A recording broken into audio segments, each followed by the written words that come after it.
LWO storyline took another major leap this week, along with some other fan theories coming true. So we'll see what's new there. We'll also check out what's going on with Bayley, Jimmy Uso, and more. Starting things off with LWO storyline because a lot just went down there. Santos has been going head-to-head with LWO ever since betraying Rey Mysterio a handful of months ago. And even though they've been going at it with a series of different matches over the last few weeks, the overall feeling of the feud right now is that Santos Escobar appears to be in full control and appears to be winning the feud up until this very point. Carlito has had his crosshairs extremely locked in on Santos Escobar, but Escobar is just always a few steps ahead.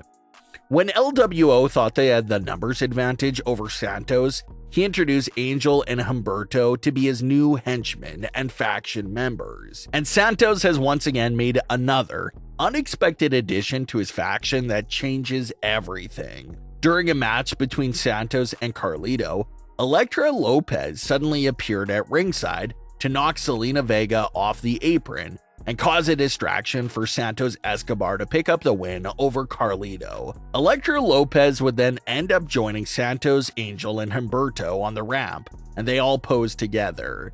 And this moment right here was something that fans saw coming ever since Santos turned heel.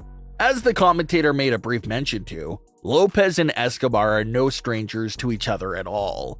During Santos Escobar's original Legado del Fantasma group in NXT, Lopez was a member of the group and served as the faction's lead woman. But when it was time for Legado to be called up to the main roster on Smackdown a while back, it appeared that WWE felt like Lopez could benefit from some more time in NXT. So they took Lopez out of the group and replaced her with Zelina Vega. So now everything comes full circle, and they'll be able to include that little detail into the new storyline. Elektra Lopez instantly has an issue with Zelina Vega because Zelina was the woman who took her spot when the group was called up to SmackDown, so she naturally has a score to settle with Zelina. Lopez's main goal right now will be to prove to WWE, Zelina, and herself that she never should have lost that spot in Santos' faction when they were called up to SmackDown. So it'll be up to her to show Zelina that she was the better pick to stand alongside Santos Escobar. Reports claim that this is also considered the main roster call-up for Elektra Lopez. She'll be a regular on SmackDown and will once again become a full-time member of Santos Escobar's faction.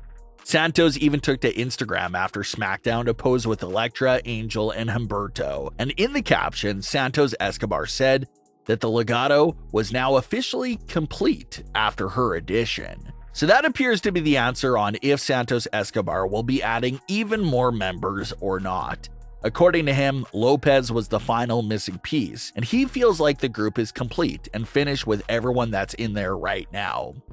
The addition of Elektra Lopez was a genius move by Santos Escobar, because clearly he needed someone to cancel out Zelina Vega, and he now has that individual, and it just so happens to be someone that he has a lot of history with, so it's absolutely perfect.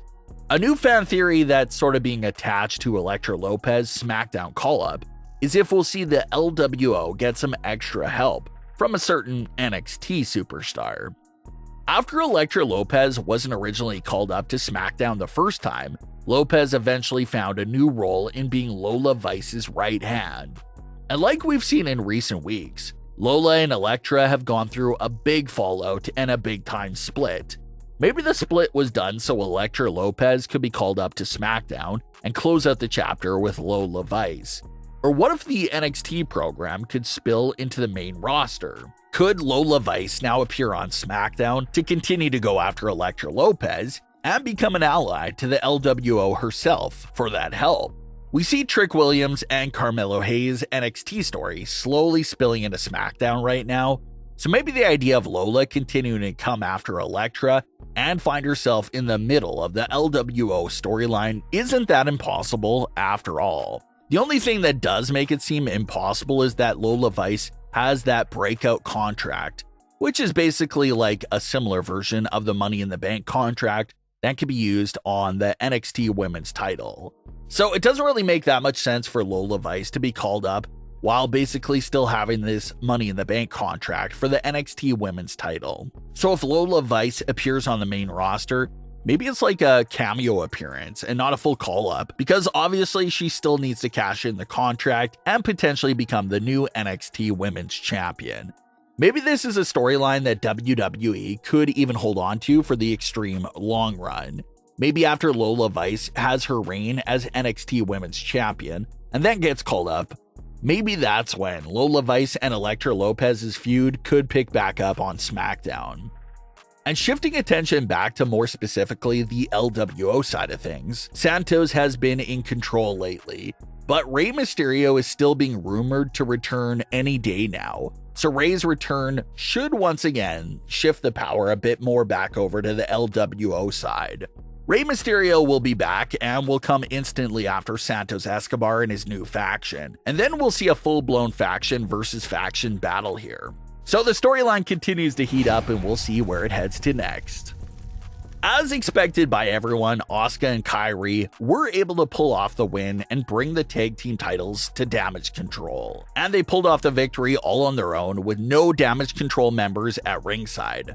Of course, continuing the same theme we've been seeing in recent weeks, Bayley was completely ignored during Damage CTRL's celebration for Asuka and Kairi Sane. They came up to hug and celebrate with Io and Dakota on the ramp, while completely ignoring Bayley's entire existence, which is something we've been seeing a lot in recent weeks. It's clear that the entire group no longer cares for Bayley and can't stand her for whatever reason. But the little plot hole question left to ask here is, if they can't stand her, hate her guts, and ignore her, why are they prolonging this and allowing her to stay in this faction for so long? Why not kick her out right away if you don't like her? That's the part that doesn't seem clear as of this very moment, recorded before Royal Rumble. But maybe the answer to that question will become more clear post-Royal Rumble. Maybe they've been tolerating Bayley just for the time being since they wanted to see what Bayley does in the Royal Rumble itself. Maybe if Bayley doesn't meet their expectations there during the match, maybe that's when they finally say that enough is enough and toss her out.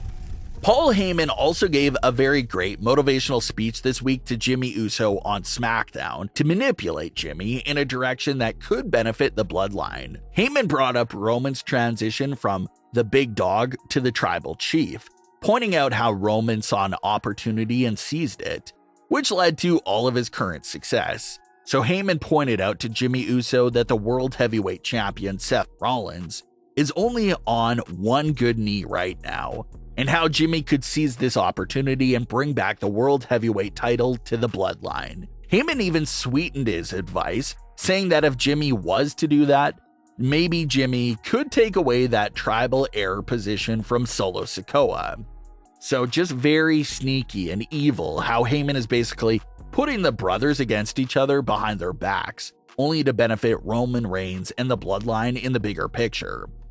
As we know, the odds of Jimmy Uso facing Seth Rollins and winning the world title are extremely low, so maybe the story is that Jimmy will lose focus of that goal and get all tangled up again in problems with his brother Jay, instead of going after the world title. And maybe that loss of focus will definitely anger Paul Heyman and Roman Reigns, and that could lead to bigger issues. But what are your thoughts on today's stories? Leave your comments below. Don't forget to subscribe with all notifications on, and leave a like if you enjoyed. Thanks for watching, guys.